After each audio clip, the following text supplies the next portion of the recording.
আসসালামু আলাইকুম, ডাক্তার এহরান জামিল বলছি। আশা করি যে যেখানে আছেন ভালো আছেন। আসলে আমরা অনেক পেশেন্টকেই হেল্প করি আলহামদুলিল্লাহ। তো আজকে এরকম একজন পেশেন্ট আপনাদের মাঝে উপস্থিত করছি।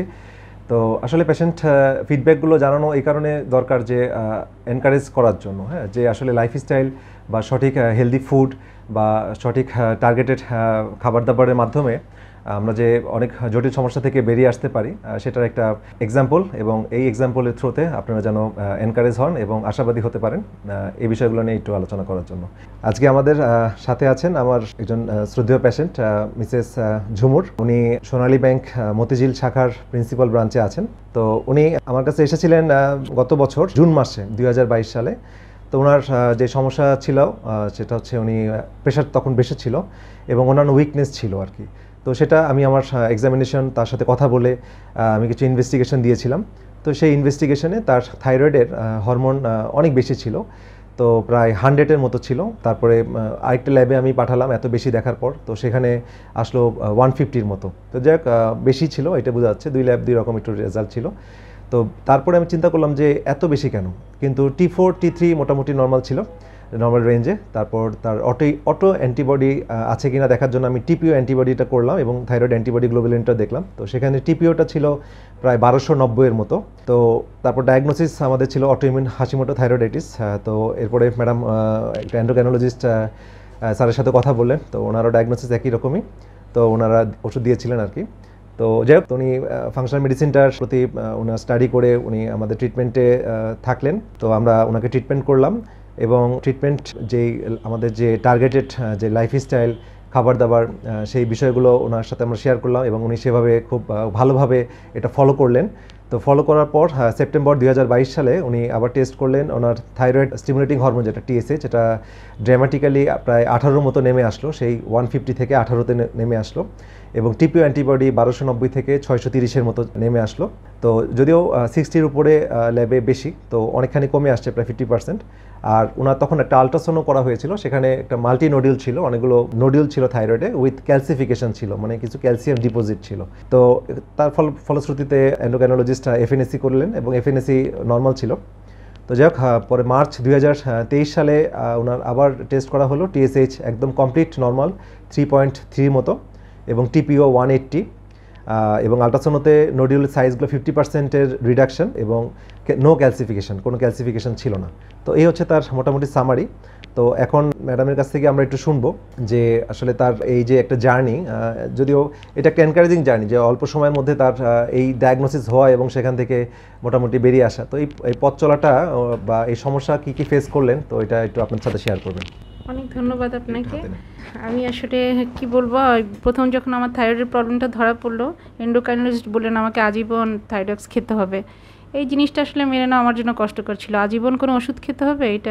তখন আমি স্যারের খোঁজ পেলাম এবং স্যারের সাথে তার আগেই স্যারের খোঁজ পেয়েছিলাম। আমি আসলে একটু ডিফারেন্ট কোনো চিকিৎসা খুঁজছিলাম, যে আমি যে অসুস্থ, আমি এটা থেকে বের হতে পারছি না, কারণ আমি প্রায় অফিসে অসুস্থ হয়ে যাচ্ছি, আমার কি সমস্যা।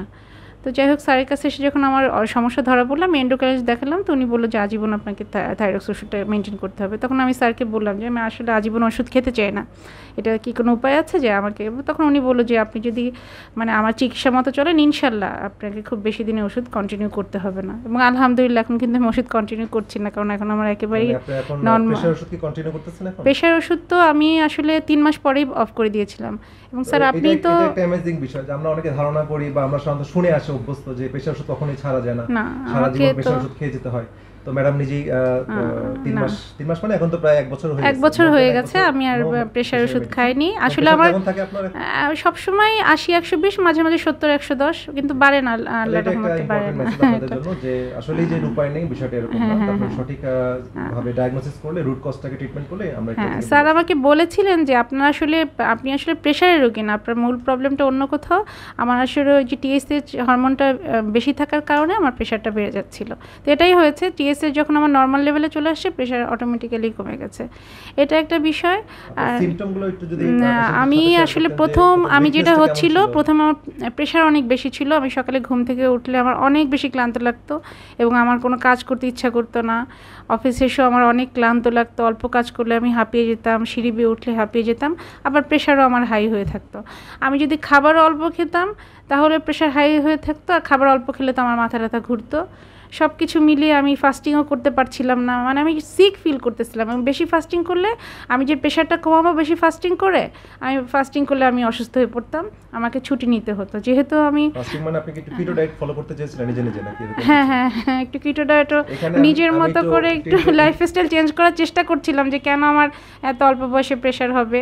আর আমি নর্মালি সবসময় একটু খাওয়া দাওয়া ওরকম যে খুব বেশি করতাম তাও না, মানে প্রেশার হতে হলে যেগুলো যে অনেক রিচ ফুড খায় যারা, তারা ওরকম আমি খুব কখনোই খুব বেশি কিছু করতাম না।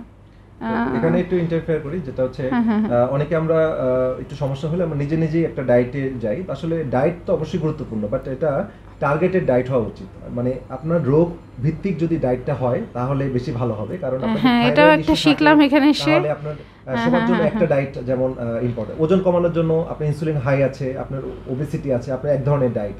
আপনার থাইরয়েডের সমস্যা আছে বা আপনার অন্যান্য এন্ডোক্রাইন হরমোনজনিত সমস্যা আছে, আপনার ডায়েটটা একটু ডিফারেন্ট হবে। তো সেটা অবশ্যই যারা এই বিষয়ে এক্সপার্ট তাদের তত্ত্বাবধানে থেকে যারা পেশেন্ট, হ্যাঁ, তাদের জন্য আমার পরামর্শ থাকবে যে তাদের এভাবে করলে আপনার তাহলে জিনিসটা প্রোগ্রেস কতটুকু হচ্ছে বা আপনার খারাপ লাগা ভালো লাগা তাদের সাথে ডাক্তারের সাথে শেয়ার করে আপনার আগাতে পারবেন। সব থেকে বড় কথা কি, আমাদের বাংলাদেশের ডাক্তাররা তো কথা বলতে চায় না। আমি স্যারের কাছ থেকে যে সাপোর্টটা পেয়েছি, স্যার আমাকে আসলে প্রচুর সাপোর্ট দিয়েছে। এবং না, আমি এটা আমার ব্যক্তিগত অভিজ্ঞতা থেকে বললাম, কিছু মনে করবেন না স্যার। আমি এই সাপোর্টটা পাওয়ার কারণ, আবার যে ভালো সাপোর্ট পাই তা না, আমার বাচ্চা হওয়ার সময় আমি অনেক ভালো সাপোর্ট পেয়েছি স্যার, ভালো ডাক্তারদের কাছ থেকে। তো হ্যাঁ, একটু আমার যে প্রবলেমগুলো স্যার আমাকে এত সুন্দর করে বুঝিয়ে বলেছে, এক্ষেত্রে আমার মেন্টাল ইয়াটা অনেক বেশি স্যাটিসফ্যাকশন ছিল যে আমি এভাবে করলে তাহলে হয়তো আমি এটা থেকে বের হতে পারবো। এবং আমি চেষ্টা করেছি স্যারের নির্দেশিকা ফলো করার। স্যার যে লাইফস্টাইল দিয়েছেন, উইকনেস তো স্যার না না, আলহামদুলিল্লাহ হ্যাঁ, ঘুমটাও ভালো হচ্ছে, উইকনেস ওরকম নাই এখন। স্ট্রেসটা আলহামদুলিল্লাহ, আমার হট ফ্ল্যাশ ছিল প্রচুর, আমার অনেক বেশি মানে গরম লাগতো, এটা আলহামদুলিল্লাহ কমে আসছে। আগের থেকে আমি মনে করি 70% আমি কিওর হয়ে গেছি। এরপরে থাইরয়েড ইয়াটা তো একেবারেই নর্মাল হয়ে গেছে এটা আমরা আশা করছি উইদিন 6 মান্থের মধ্যে উনি একদম স্বাভাবিক, সব টিপিওটাও নর্মাল চলে আসবে, থাইরয়েড তো উইদাউট মেডিসিন নর্মাল হয়ে আসছে। আসলে এখানে লাস্ট ধন্যবাদ। এখানে লাস্ট যে মেসেজটা দেওয়া সেটা হচ্ছে, আমরা যেহেতু রুট কজটাকে আইডেন্টিফাই করি, প্রত্যেকটা রোগের পিছনে ব্যাকগ্রাউন্ডটা মানে রুটটা কী, হ্যাঁ, যদি কোনো নিউট্রিশনাল ডেফিসিয়েন্সির কারণে এই রোগটা হয় তাহলে সেই নিউট্রিশনটা প্রোভাইড করা, যদি আমার রং লাইফস্টাইল বা মানে লাইফস্টাইল কারণে হতে পারে, এনভায়রনমেন্টাল টক্সিনের কারণে হতে পারে, কোনো ব্যাকটেরিয়া ভাইরাসে হওয়ার পরে সেটার কনসিকুয়েন্সে এটা হতে পারে। এই বিষয়গুলোকে আসলে টোটাল প্রপার হিস্ট্রি এবং এক্সামিনেশন, ল্যাব ইনভেস্টিগেশন করে ফাইন্ড আউট করে সেই জিনিসটাকে ফোকাস করে যখন আমরা ট্রিটমেন্ট করি, তো সেই জিনিসটাই ফাংশনাল মেডিসিনে আলোকে এটা স্টাডি করা, মানে আলোচনা করা হয়। সারা ওয়ার্ল্ডে এই ফাংশনাল মেডিসিন USA, আমেরিকা, ইউকেতে বা অন্যান্য ইউরোপিয়ান কান্ট্রিতে এটা এখন দিনকে দিন জনপ্রিয় হচ্ছে। ইন্ডিয়াতেও এটা সাবজেক্টগুলোতে অনেক ট্রেনিং প্রোভাইড করা হচ্ছে। তো এগুলো আসলে মানুষ এখন জনপ্রিয় হচ্ছে এই কারণে, বিকজ সবাই আসলে বেরিয়ে আসতে চাচ্ছে যে, এবং সুন্দর হেলদি লাইফস্টাইল করে একটা মানে প্রপার ওয়েতে খাবার দাবার এবং কিছু দরকার টার্গেটেড সাপ্লিমেন্ট দিয়ে সে যেন বেরিয়ে আসতে পারে সিনথেটিক মেডিসিন থেকে, এটা অনেকেই চাচ্ছে আর কি। তো এটা খুব ভালো একটা বিষয়। তো যাই হোক, আমরা ফুড অ্যাজ এ মেডিসিন, এটি আমাদের মূল প্রিন্সিপাল। তো এটার মাধ্যমে আমরা অনেক পেশেন্টকে হেল্প করতে পারছি। তো আপনারা যারা এই ধরনের সমস্যায় আছেন, তো হতাশ না হয়ে ইনশাল্লাহ চেষ্টা করুন। আশা করি সবাই ভালো থাকতে পারবেন। তো আজকের ভিডিও এই পর্যন্তই। সবাই ভালো থাকেন, সুস্থ থাকেন। পরবর্তী ভিডিও দেখা আমন্ত্রণ রইল। আল্লাহ হাফেজ।